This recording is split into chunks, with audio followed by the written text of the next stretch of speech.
everyone. Hi, Jonathan. Hello there.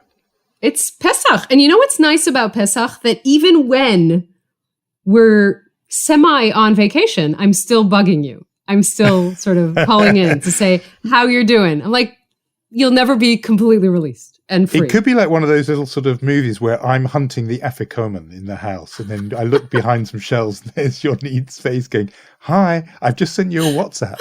It's like, why? I've been waiting. Why did you not answer?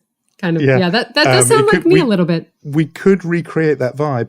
It is the holiday season, and I always used to use the Pesach period for catching up on reading, that kind of thing, books that had just been left by the bedside for months. Suddenly there was a bit of clear time. And so in that spirit, I think this is a good time for people to catch up on things they might have missed, but we know they would love. So this is a conversation that we had with Yuval Noah Harari back in November. I think one of the things that were so still stick in my head from that conversation is the fact that he said that in not a long period of time, about 200 years, maybe a little bit more, humans will not exist in the way that we know them today, which is an interesting thing to think about during Pesach. No, he's such an interesting guy because he's obviously a historian and he's brilliant about the whole human past. But more and more he's thinking about where not just events are going to go in future, but just where human beings as a species are going to go. So we got into some very deep water with him. But I feel this fluctuation between him about whether he's an optimist or a pessimist. Because sometimes he says things that are really kind of dark, but there's this sort of cheery demeanor he has and this outlook he has, which is on some level hopeful as well. So I found that a kind of really interesting, dynamic in the conversation. But when you're hearing him and you and I are reacting to him, is this good? Is this bad? Not just is it good for the Jews, which is often our default on unholy, but kind of is it good for the humans is what we get into in this conversation. But he's obviously an absolutely first-class global brain, and it's really interesting hearing him just really and sort of unload. I mean, he was a very kind of freewheeling, unplugged conversation, I thought. Mm-hmm. So let's listen in. Our special guest today, I think it's fair to say that he is the world's leading public intellectual. He's a historian and social philosopher, author of Sapiens and other books that between them have sold 35 million copies in 65 different languages. He is Yuval Noah Harari. Welcome to Unholy. It's good to be here. Thank you for inviting me. It's been this, I guess, almost 2 years of pandemic, historic elections around the world, natural disasters, probably one of the biggest companies saying that they want to admit all of us into the virtual world. So I assume someone who deals with humankind on it's such just the usual stuff. It's always exactly. I was going to ask. It's a pretty busy year for you, I would assume. No, I meant that this is how history always looks like. I mean, we are always thinking that this present moment, things are completely different. The most intense and crazy. Most intense ever, but this is kind of a very common feeling. See, I find that really reassuring. I'm very glad to hear you say that, because that was one of the things I was going to ask you about, is this whole angst that we have, particularly at the moment. And I was even going to put you in this, I'm afraid, for suggesting, that our species is about to change in this big new way in terms of what you've been talking about of hacked humans, part human, part machine with artificial intelligence and brains merging with computers. And this anxiety that certainly makes me feel reading your stuff that we are about to change. I was going to say, as you putting on your historian hat, is that actually something that the human race always feels at all times, that this is a moment of terrible angst? No, so we need to differentiate. Some things are really new and unprecedented, and some things are just the usual stuff. So pandemics, political crisis, elections, feelings that this is, that we are on the verge of civil war, things like that. This is the usual stuff. It's always like this. But things like AI, like the climate crisis, this is really unprecedented. And in this sense, people often don't miss how really big these things are because they are swamped by the usual stuff. when you look at, I mean, there's so many things that you're dealing with and so many things that you're concerned with. Before we go into all that, I do want to talk, I think, a little bit about turning that idea of turning your best-selling book, *Sapiens*, into a graphic history, which, by the way, I mean, it's a very separate sort of entity. It's not exactly the book. It's something very different. It's not like the *Sapiens* and just with a few illustrations. It's a completely new book. First of all, scientifically, things happened in the last 10 years since I wrote *Sapiens*. So it was a chance to revisit some of the ideas and findings and so forth. But also, we invented a lot of fictional characters. We created a lot of new plot lines. So if we talk about the extinction of the big animals of the world, it's presented as a detective story of like a murder mystery. Who done it?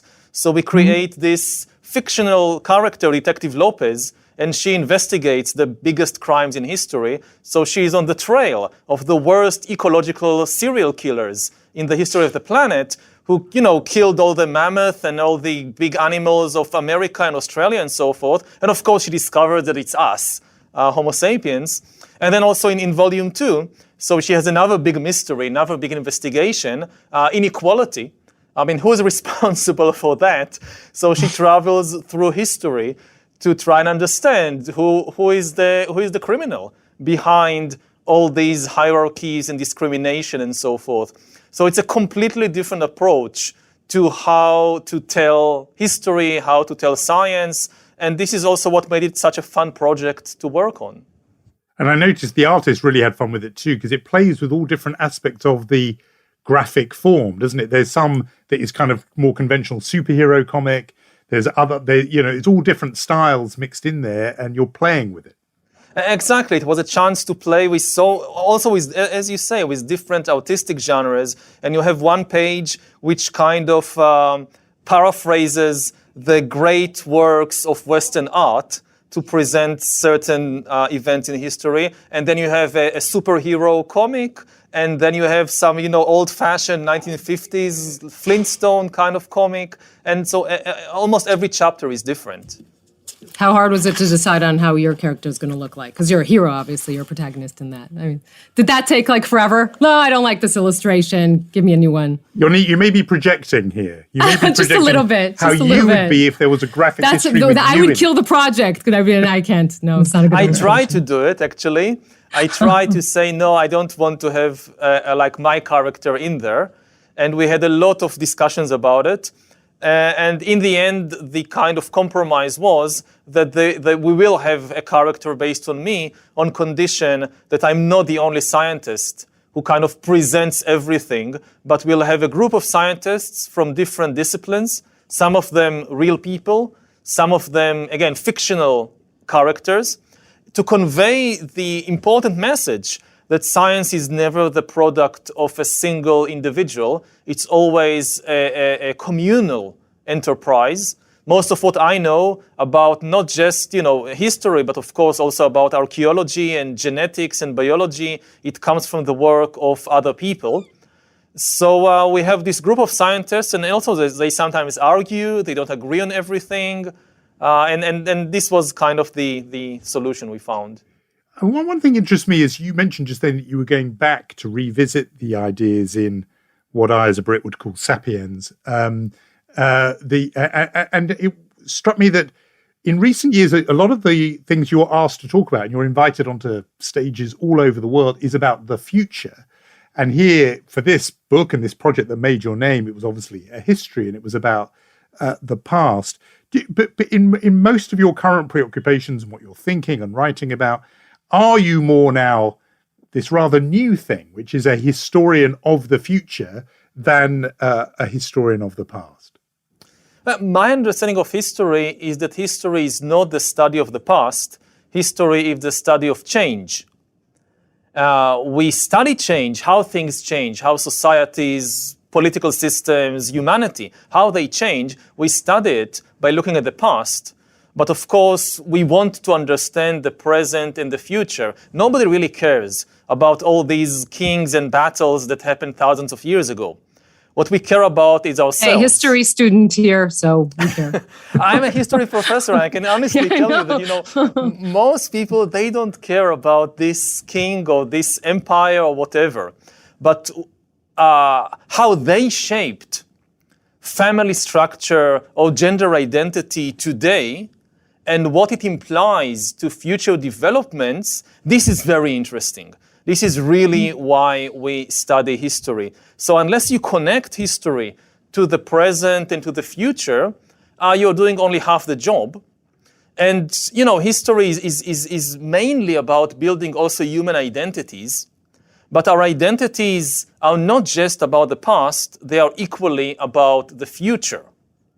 So if you don't talk about what's going to happen, you also can't really understand human identities, and you make it very easy for all kinds of, populist politicians and whoever to play all these games with human identities, which has really nothing to do with science and what we know about how human identities actually develop.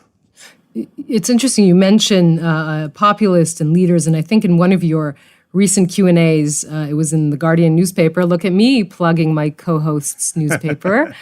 You were asked, tell us a secret was the final question. And you said, I believe that leaders don't actually understand the world. The people who run the quote was, the people who run the world don't understand it. Who does? Nobody. It's too complicated. I mean, every person, hopefully, understand their bit of the show. So politicians, they understand politics. They understand how to make deals, how to gauge public opinion, how to win elections, and things like that. Economists understand, to some extent, the economy, how it functions. Biologists understand biology and so forth. But nobody understands the interaction between all these things and the big picture that emerges out of it.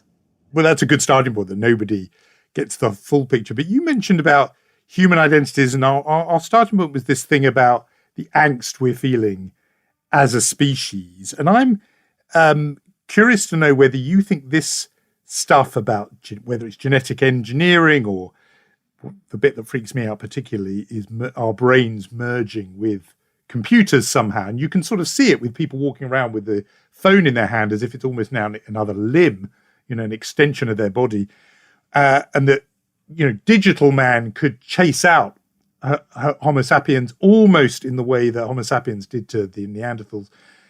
All of that seems to me, the thing I feel reading it when I hear you say all this stuff is that a prediction by you or a warning by you? In other words, is this something that your study of change makes you think, look, it's happening and it's going to happen and we're just better get ready for it? Or can we do something about it? I think it's more a prediction than a warning. The warning is about what exact shape it will take. Given the technologies that we are developing, I think that unless we destroy ourselves, it's probably inevitable that we will change ourselves in a very profound way. Whether it's through biological engineering or linking organic bodies to inorganic entities, brain computers merging, or through creating completely non-organic entities like AI, or combination of all the three, we will change the very meaning of humanity. But how exactly we will change it, there are so many different options. And we need to make wise decisions, because we are dealing here not with the future of a nation, of a culture. We are dealing with the future of humanity itself and even of life. Again, we talked earlier about this kind of being swamped by all these immediate problems and missing the really big issues. And what we are talking about is actually the biggest thing, not in history, it's the biggest thing in biology since the very beginning of life 4 billion years ago. History is nothing. It's just 70,000 years, more or less. But life is 4 billion years. And for 4 billion years, nothing fundamental changed in how life evolves. you have organic biochemistry, all life is organic, and you have natural selection. And this produces all these dinosaurs and human beings and whatever. And now, within our lifetime, maybe, something completely different might happen. The emergence of the first inorganic life forms after 4 billion years of organic evolution, and a completely new principle of evolution. Instead of natural selection, it's going to be intelligent design. Because these new entities, they are designed. They don't evolve like viruses through natural selection. So this is really, really huge. And, we mentioned identities. So most of the arguments people have about identities, they're very small scale. If you think about something like nations and religions, the oldest nations and religions are maybe 5,000 years old. Jews always say, we are such an ancient people. What ancient? 3,000 years? Or let's say 4,000 years. That's nothing, 4,000 years. You think about the rituals that define, like my bar mitzvah. How many ancestors do I have who had a bar mitzvah? How far back does it go? 2,000 years. Let's be generous and say 3,000 years. That's very little. The deeper part of my identity is the biological layers, which go back hundreds of millions of years. You want to talk about a ritual that defines identity. So bar mitzvah is nothing, but if you think about your first romance or your first kiss or courtship rituals go back not 3,000 years. They go back maybe 300 million years. Dinosaurs had courtship rituals. But that was painful.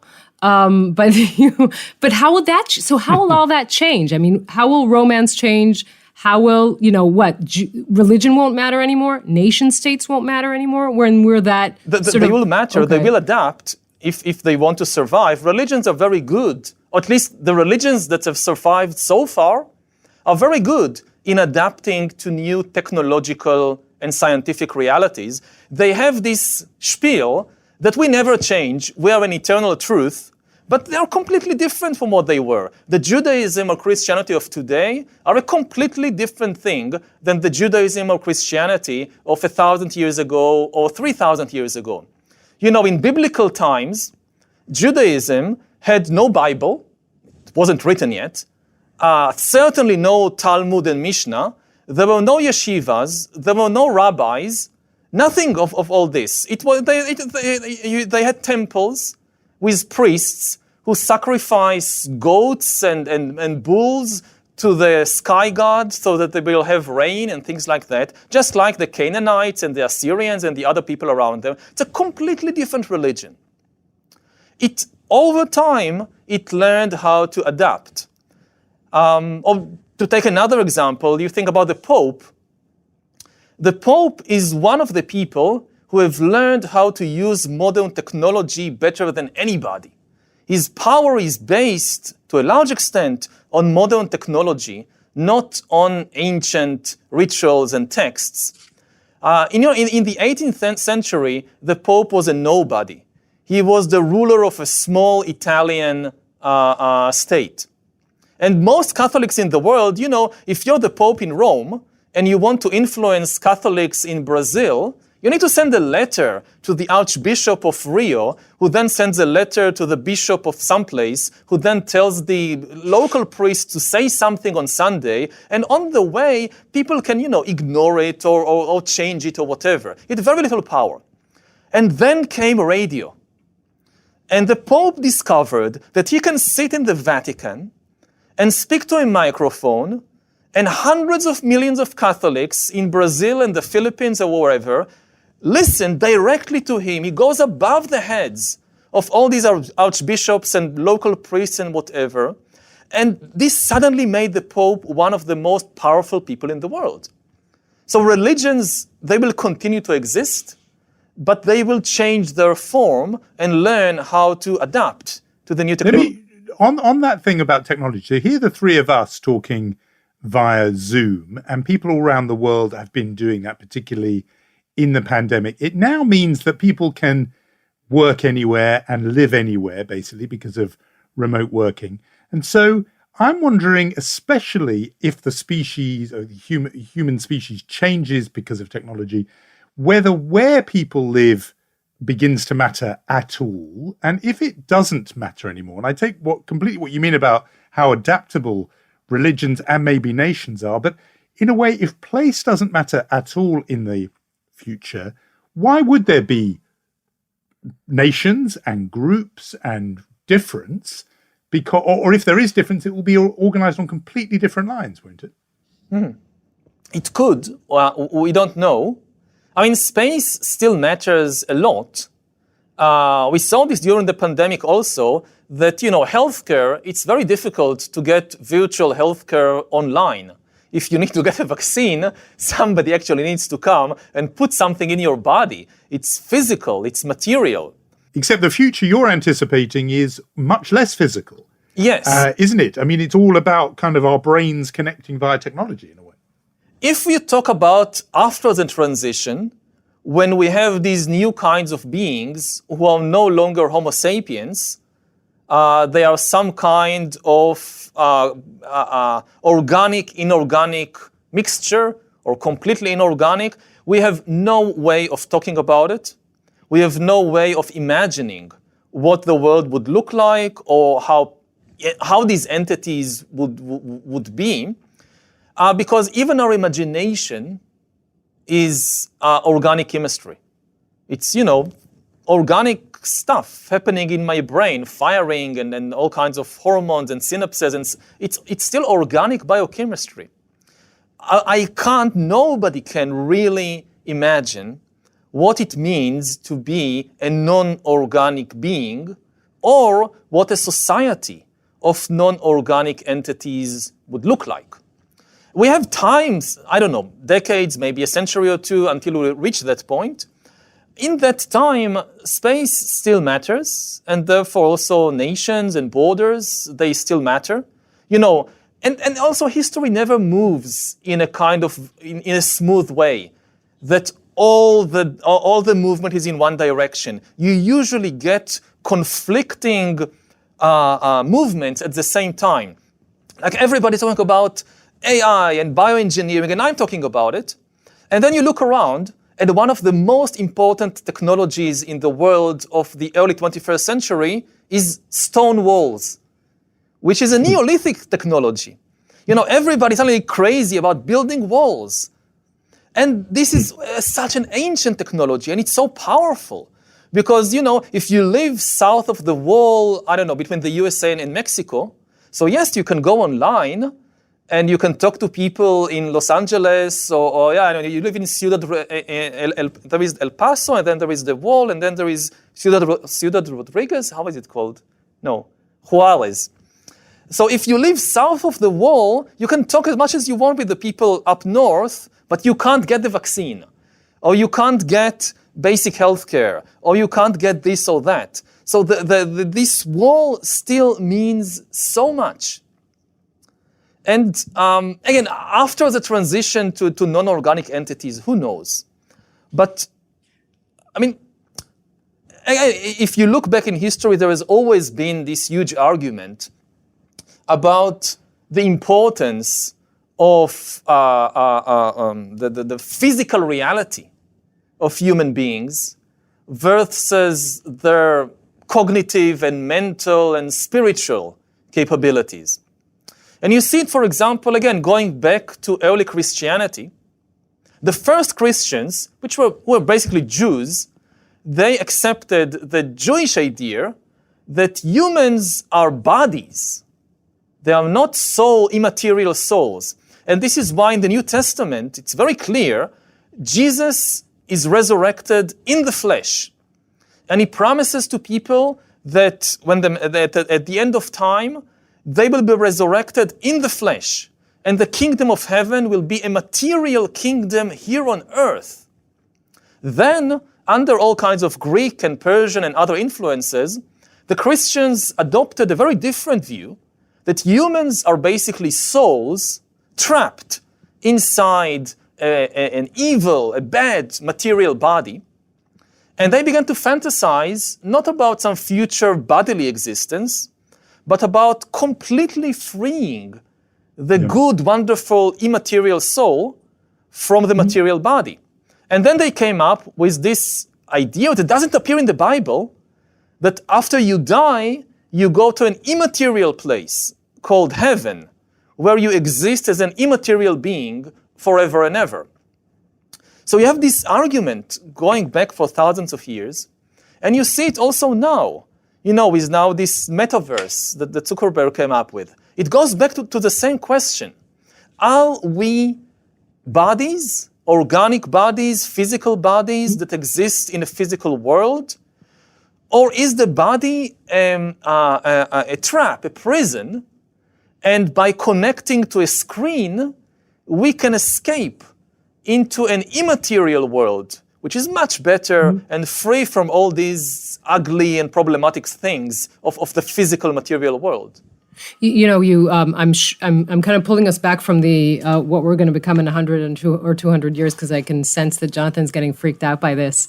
So here, I want to talk about the concerns of the here and now. And you talk a lot about, on the one hand, you're really extremely optimistic about human capabilities and abilities, case in point, the COVID vaccine. On the other hand, you really are concerned about where we can go if technology and tracking technology specifically sort of accompanies totalitarian regimes. And human beings don't tend to do, I think, you have the historic perspective, right? The right thing. They usually do the wrong thing and then they try to fix it. I mean, how concerned are you when you look at that kind of technology accompanying totalitarian regimes, where that can lead us in the very near future of what can happen?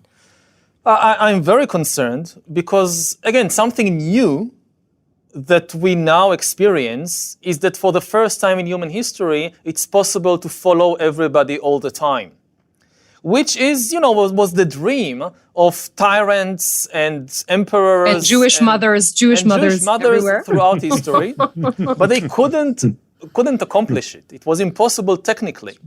Now it is possible. And it's not just totalitarian regimes. We now have the NSO Pegasus scandal in Israel, which is, if anybody needed another proof that it's not just the totalitarian regimes that are creating this problem. So this was a very substantial proof. And it's, again, you look at the occupied territories, it's now feasible to follow 2.5 million Palestinians, all of them, every day, 24 hours a day. And one of the things people don't realize, for example, about the Israeli-Palestinian conflict and the changes in the status of Israel over the last few years is that Israel is now much, much stronger than it was 10 or 20 years ago. And its seeming unwillingness to compromise or to negotiate, it's partly because it's much stronger because of the technology. If you want to control millions of people against their will, 20 years ago, it was difficult. Now it's much easier because the new tracking technology, the ability to follow everybody all the time and analyze the data in a meaningful way makes it much easier. Whether in the occupied territories, whether in Xinjiang, whether in all kinds of dictatorships around the world, to control a population against its will. This is really interesting to me that you've mentioned Israel and the occupation. I'm interested what extra perspective you get from, in a way, having this ultra-long view when you say that even 5,000 years is a blink of an eye and, the ancient culture, what ancient culture? I like that. What perspective does that give you that's different in terms of how you approach particularly the Israel-Palestine conflict? Because I wonder if, I'm going to mention, Yonit's heard me mention him so many times, but I had an interview with Amos Oz shortly before his death, where I said to him, look, you've been advocating for the two-state solution for 50 years, and it still hasn't happened. And, doesn't that mean it's a failure and shouldn't you be thinking about other things? And you're laughing because in a way that's what he laughed too. And he said, why this impatience? Your country, looking at me, said in Britain, there were wars over religion and in Europe that took 500-600 years before it was resolved, and why the hurry. We'll get to two states. It may take 200 years, it may take 300 years. It doesn't have to happen in my lifetime. And he died perhaps a year or two after that conversation. And I'm wondering, with your kind of perspective, how you look at your own neighborhood and the Israel-Palestine conflict. Do you, in a way, feel, it will sort itself out, just give it 300 or 400 years or millennia? Or do you feel some urgency because you're a citizen in there right now? Well, I don't think in 300-400 years, there won't be either Israelis or Palestinians because there won't be humans. So unlike what you suggested that Amos Oz said, we just don't have the time. So, there are bigger things happening in the world than the Israeli-Palestinian conflict in this sense. And I think that I would like politicians to, and ordinary people, to get rid of the language of eternity. Everybody seems to be speaking in the name of eternity. They talk about the eternal city of Jerusalem, the eternal Jewish people. The Jewish people will never forget, or the Jewish people will always remember. And the Palestinians saying similar things. You know what eternity is? Do you know what never forget means? Never. The universe has been around, as far as we know, this universe, for 13 billion years. It's likely to be around for 13 billion years more. When you say that the Jewish people will never forget X, do you seriously mean that in 11 billion years from now, there would still be a Jewish people that will remember what you did to us yesterday or a year ago? Absolutely not. So, kind of deflate the balloon a little. Don't speak in the name of eternity. Don't feel that you have the weight of eternity on your shoulders, and therefore you cannot compromise or anything or whatever. No, it's a very difficult conflict. It's a very painful conflict. It causes enormous suffering. But it's a human conflict, similar to many other conflicts that have been around in the past, in the present. And if you kind of take this rock of eternity and put it aside, maybe it will be easier to reach a sane compromise. What's interesting is that now Israel has really a historic shift in a coalition that you can say was maybe programmed by an algorithm called diversity, right? It's and the prime minister, maybe not surprisingly, is a guy from the high-tech sector. Does that make any difference, in your opinion, in all of this? To what? The new government, the way in which it was constructed? It's...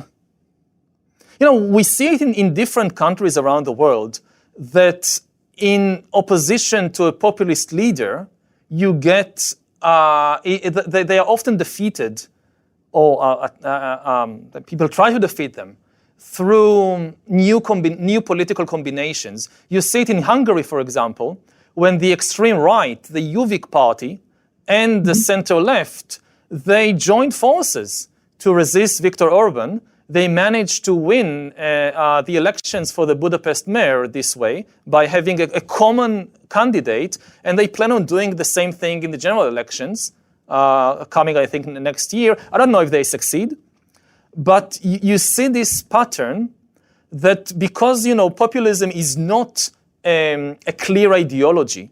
Populism is really just a method to gain control of power and then retain it. You say whatever it takes in order to gain power. And once you have power, you attack systematically any institution that might limit your power, whether it's the free press, whether it's the universities, whether it's the courts, whatever. So populism is not an ideology, it's really just a strategy.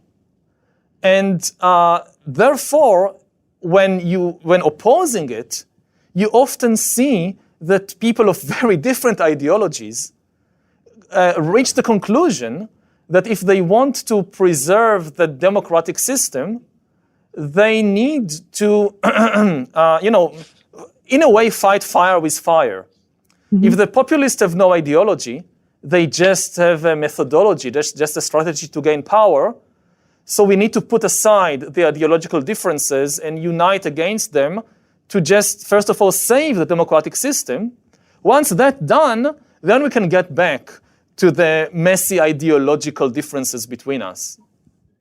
No, I'm still reeling from the idea that in 300 or 400 years' time, Yeah, I was talking about that too. Humans. There won't be humans. I'm still on that. And I can't tell if you meant that, and if you're therefore saying, so therefore solve it now, or whether you're saying, look, the Israel-Palestine conflict doesn't amount to a hill of beans in this crazy world, channeling Rick in Casablanca, and therefore, don't worry about it. And instead, telling our listeners and other people, focus on the climate crisis, focus on, the evolving nature of humanity, because this thing is real estate. It's a real estate argument that's passing. No, it's still, as I said, it's in real time, it's still causing tremendous pain and suffering to millions of people. So we definitely need to deal with it. What I'm saying is that if we put it in perspective and realize that it's not that if you give up something, you're giving up, again, eternity. Like this is the foundation of the world. You can't give it up. No, it's just, a nasty conflict between apes. And coming from that direction, hopefully, it would be easier to reach some kind of a compromise, which will free energy and time and talent to focus on things like climate change and like the rise of these new technologies. Because certainly,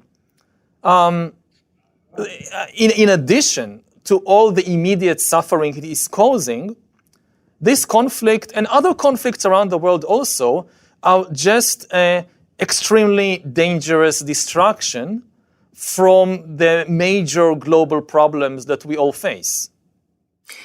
Is there, when you look at these major global problems, and we talked a lot about AI, and I think maybe shifting to climate change, something that you are very much involved with as well. Is there something, generally speaking, that humanity can be doing just on the most practical level to solve this? Because you say this a lot, that we've moved from denying it to thinking, oh, okay, it's too late, there's nothing we can do. But is there something that we can all do? There is. I mean, if you ask what is the price tag of stopping the apocalypse, it's surprisingly low.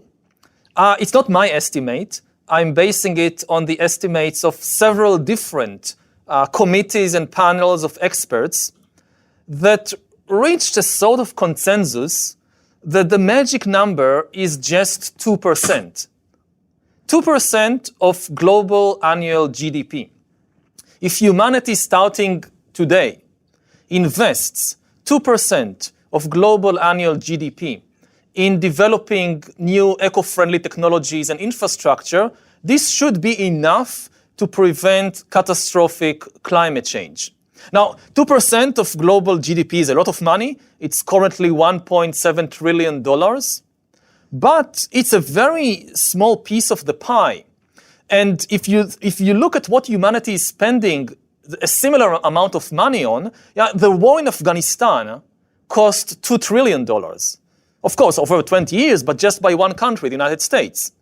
Every year, food, which is grown and then thrown away and wasted, we spend about 2% of global GDP on that.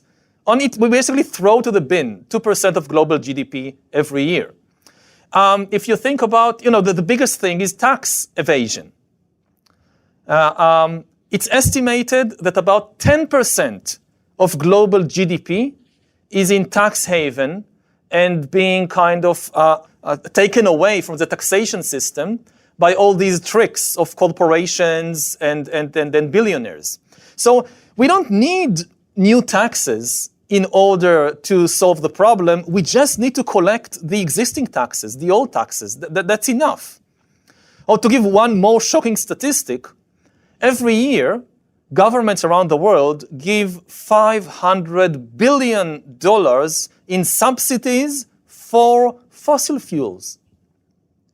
$500 billion. So in every 3.5 years, the governments of the world write a check of 2% of global GDP and give it as a gift, as a present, to the fossil fuel industry. Now, just take it and give it to the future of our children instead of giving it to the oil and gas companies. What could be simpler? I mean, the money is there. So yes, it's a huge sum, but when you look at in perspective, 2% of global GDP in order to prevent, the apocalypse, it's a very low number. And, if there was a world war or if there is a pandemic, we spend much more than 2% of global GDP on fighting COVID. And COVID can't destroy human civilization. As bad as the pandemic is, it's not an existential threat to human civilization. Climate change is. So we just need to do it. It's not so complicated. It's that's very encouraging, I think. We had a really interesting conversation on this podcast a couple of weeks ago with Ben Rhodes about whether it's better to inspire people by telling them, look, it's possible, it's doable, it's easy, or whether it's better to, terrify people and tell them that the apocalypse is coming. Let me just draw you into something which, is such a big controversy, particularly here. It's a big argument, but it goes to your point about human identity and how human beings see themselves, and your notion that actually some things that are going on now are without precedent. And that is the whole argument around trans rights and that whole area, and particularly this notion, the bit of it I want to hear you on, is the idea of how human identity. And it seems to me that the thing that's new here is that human beings seeing sex as a category that isn't just about the body parts you're born with, but is instead a matter of self-identification. From your, we've talked about history, we've talked about biology, that argument, that view that sex is not biology, it's about self-identity. Where do you stand on that? Well, I think originally it was simple. Once it became increasingly clear that a lot of what people think about women and men and straights and gays, it's not biology, it's just cultural inventions, then scholars came up with this simple division between sex and gender. Sex is biological, it's objective, it doesn't depend on what you believe or what other people believe, it's just biology. Gender is the cultural, the social, the ideological skyscrapers that people build on top of the biological reality. So, for example, to say women shouldn't vote in elections because women are not intelligent enough and they are hysterical and emotional and so forth, this is not biology. This is culture, so this is gender. So this was clear. Now things are becoming much more fuzzy as gender basically takes over sex. And people starting to use the terms interchangeably. Or even I sometimes even hear people talking about the gender of animals and not the sex of animals. And it became completely confused. Now, on the one hand, you can just say, okay, it's a confusion. Maybe there is some kind of ideological slant behind it. But there is something deeper going on, I think. Again, going back to what we talked about in the beginning, of these new technologies to change humanity. I think that subconsciously maybe, we understand that now biology is up for grabs. The old division between sex and gender assumed that sex is, you can't change that, that's objective biological. Gender, yes, that you can change. But with the new technologies, increasingly it is becoming possible to change also the biological foundations of the human being. And sex is just one example, but not the only one, not the last one. So I think that this whole debate about transgenderism or transgender people is actually the opening fire, the opening salvo in the big battle about transhumanism. That the understanding that, hey, if you can use technology to change sex, using hormonal treatments and surgery and so forth, that's just the beginning. And this is why it draws so much attention. that, the whole world is on fire and people having these huge arguments about who can go into which toilets. Right. And on one level you think, people are just, they're just stupid to talk about it, but they are not. Because again, it's kind of the first shot in the really big battle about how are we going to deal with technologies that are able to change human biology in a fundamental way. So you mean that view that says sex is sort of immutable, it's just a fact, it doesn't matter what your opinion of it is, that's a flawed view. Sex is changeable, and if you identify, if somebody with male biology says, I'm a woman, then actually that's just, as far as you're concerned, that's okay. No. I mean, again, I'm not an expert on this, so I'm not sure what I think about it. It's a complicated matter. But what I am quite sure about is that it's different if you talk about the past or if you're talking about the present and the future. If you talk about the sex of people in ancient Egypt or in medieval Europe, where they didn't have the technologies we have today, so this is immutable to a large extent. But what is changing now that we are acquiring technologies that suddenly make it much more important or feasible than in the past to realize all kinds of dreams, aspirations, fantasies that you have about yourself and your body. You have this, I think in the Monty Python and the Life of Brian, done in the 60s or 70s, they have this scene that one of them decides that he is now a woman called Loretta, and when they ask him why, and he says, because I want to have babies. And they tell him, but you can't have babies, you don't have a womb. And they're fighting the Romans. So they are saying, and it's not even the Romans' fault. It's just biology. And this is, for the whole of history, this was true. I want to have babies, I don't have a womb, what do I do? But just around the corner, it might be possible to have babies in artificial wombs. And this whole question of who has a womb and who can have kids will get a dramatic turn in the plot. So again, I'm not sure what I think about the philosophical and question about the past. What's the status of somebody in the Middle Ages who is in a male body but identifies as a woman? But in the 21st century, it's a completely different argument. Because suddenly, what you want, what you think, what you feel, you have more and more tools to realize it. This whole conversation is making me want to build a time machine and go back to the 19th century and sit quietly. I'll just take some penicillin from the 21st century. I'm not sure. I mean, the 19th century wasn't fun, especially not for women. True. So. Yeah, so voting rights and penicillin, I'm fine. But well, first of all, at least we know what you do for fun, which is watch Monty Python. How do you...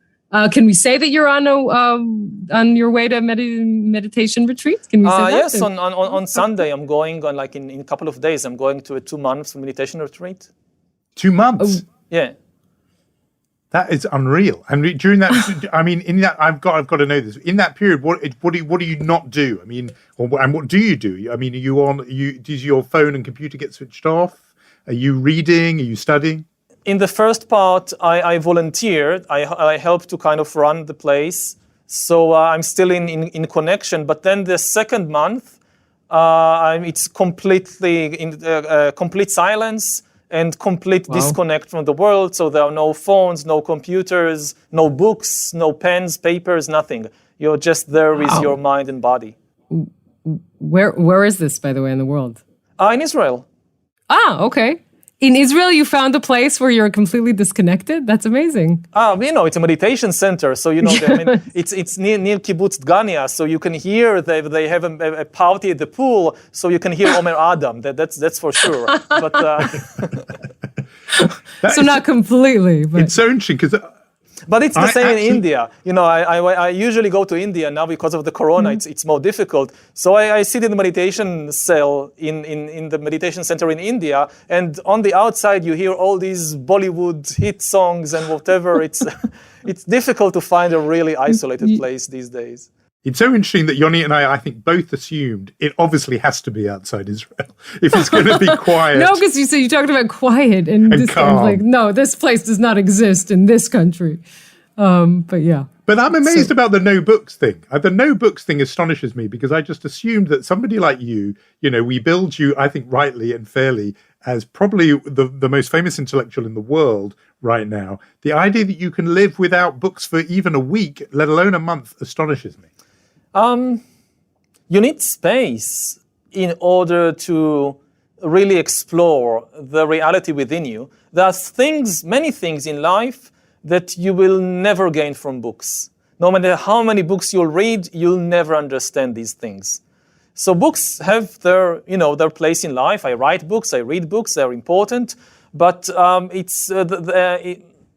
are not enough. And to really detoxify the mind and to be able to look deeply inside, you need to create kind of real silence, which is also silence from all these stories and narratives and opinions that appear on print, on paper. But you said that no pens. So if you think of something, how do you write it down? You don't. That's part of the point. That I'm not there to write something. I'm there to kind of observe, to get to know myself better, to understand myself better. And if you start writing, what happens is that the mind constantly comes up with more things to write. I mean, the difficult thing about meditation, at least what I practice, Vipassana, is that it's not peace and quiet, it's not fun. A lot of very difficult stuff comes up. Stuff that you normally don't want to deal with, that you don't want even to acknowledge that exists in you. And the mind constantly searches for distractions. So in normal life, something comes up, you pick up the phone, you call a friend, you open television, you watch something, you pick up a book or you read it. And writing is also, we are very good at doing something. And writing is still doing something. But when we are told do nothing, just let things be, just observe what happens, this is extremely difficult. And any kind of opening you give the mind, like, okay, you can do one thing, you can write, then all the energy would go, okay, I can write. So I can forget about all this stuff I don't want to deal with, and I'll just come up with ideas and ideas all day. And so that's why the silence. So you're not even able to talk about it. Even with your husband, you can't talk about any of this. No, nothing. Wow. When you come back, you can, but not during the meditation itself. Amazing. And you do this once a year? Like take a break like this? For the last 20 years, since I began meditating, so I have an annual retreat. It's not always 2 months. Sometimes it's 1 month or 45 days or 20 days. Depending on. But yeah, it's. I build my timetable of the year around it. Wow. And we take such good care of our bodies and what we eat, and we need to take good care of our minds also. Do you credit it with your success? To a large extent, yes. I don't think I would have the kind of clarity of mind and focus that is necessary to write something like the history of the world if I didn't meditate. And also to deal with, all the things that it creates, all the attention and all the interviews and the expectations of people. So it's a lot of stuff to deal with. Just on that, I know we really should be wrapping up, but I'm just on the attention you get. One thing interests me, in your new book, I think on the very first page, Tel Aviv is mentioned. And I thought that's an interesting choice because in a way now you have sort of slipped the bonds of just one national identity. You're a global figure now. And yet there you are on the first page reminding people you're from Israel and you're Israeli. An illustration of Kikar Habima in the first page. Yes. Right on that first page, there's a little drawing of you right there. And you travel the world. And yet, I'm interested in this. At a time where there's BDS and a lot of people are trying to shun and ostracize Israel on the one hand, and yet on the other, you are embraced all over the world and very clearly, avowedly an Israeli. You haven't changed your name or anything like that. How do you think those two things sit, and how do people receive you as an Israeli, do you find? With one or two exceptions, I never had any issues with that. And, the books are being translated and sold illegally in places like Iran and Iraq. And I get a lot of fan mail from these places. Wow. And, I talk about other stuff. Everybody comes from a particular nation, but we are also all on the same planet. And, you have enough thinkers and leaders who talk about national issues and local issues. And that's important. Of course, we need that. But we also need people who come from the perspective of the whole of humanity and of the planet. And they can come from anywhere. And, I hear a lot about all this BDS and anti-Semitism and whatever. I hardly ever experienced it myself.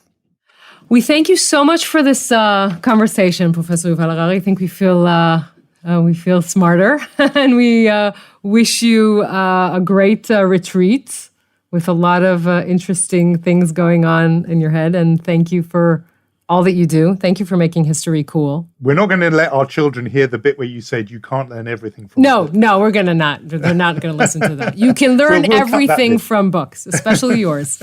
No, it's been wonderful speaking with you, Yuval Noah Harari. Thank you so much. Thank you. It was a pleasure.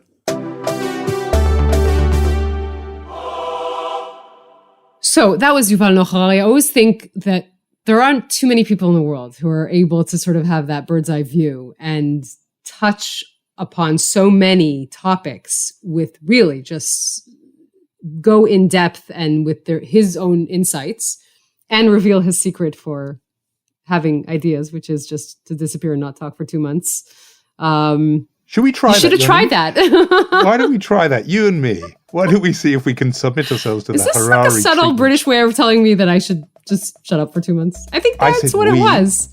No, but you thought you. You thought you. It was first person plural. It wasn't second person.